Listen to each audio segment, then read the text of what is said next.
Welcome to Brave Together Parenting, an empowering and truly helpful podcast for the parents of children with disabilities and all unique needs.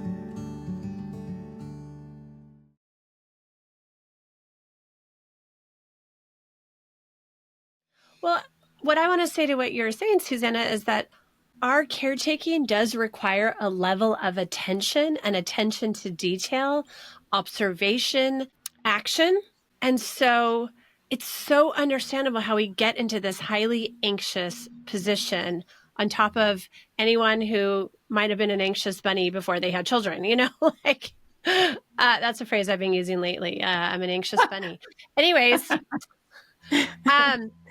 so what do we do? Because that is a hard place for us to physically, mentally, and emotionally live in. Is there a way to compartmentalize it? Dr. Zoe, tell us something. Well, I think it's important to really be able to recognize when hypervigilance is happening.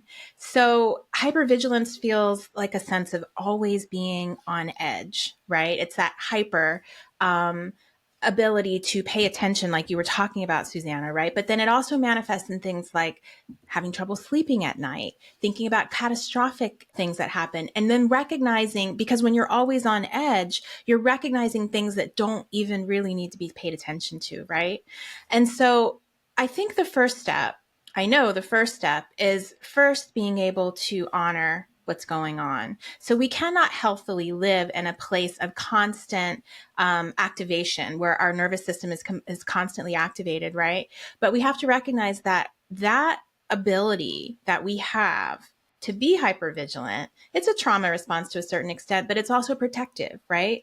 The purpose is so that we can protect our little ones. And so if we can, when we start to feel that anxiety, say, okay, yes, I know what that is. That's me. That's my body. That's my brain protecting my baby, trying to protect my baby, right? But what I also recognize is because I have things in place, because I know what's going on with my child, I don't have to stay in overdrive. And so what I need to do is honor it and then figure out ways that I can calm it and reduce it.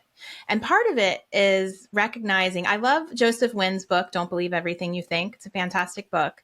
So good. Is recognizing that your thoughts are not always true.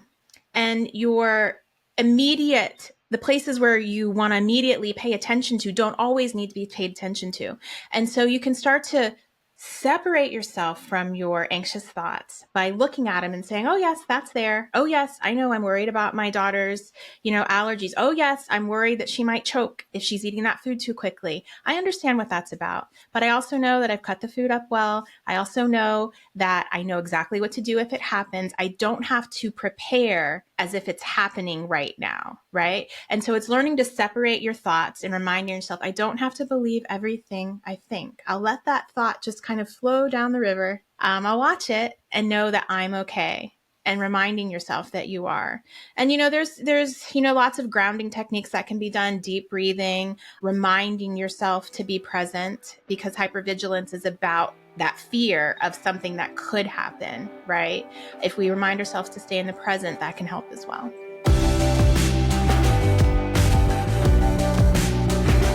Thanks so much for listening today. Do us a favor and leave us a review and a rating so that this podcast can get into the ears and the hearts of more and more moms. Did you know that Brave Together Parenting podcast is an extension of our nonprofit organization, We Are Brave Together? We Are Brave Together serves an international community of caregiving moms, offering support groups that are virtual and in-person, educational resources, and low-cost weekend retreats. And we have published our first anthology of caregiving stories entitled Becoming Brave Together, Heroic, Extraordinary Caregiving Stories from Mothers Hidden in Plain Sight. It will encourage and validate every parent caregiver. To join us today, go to wearebravetogether.org.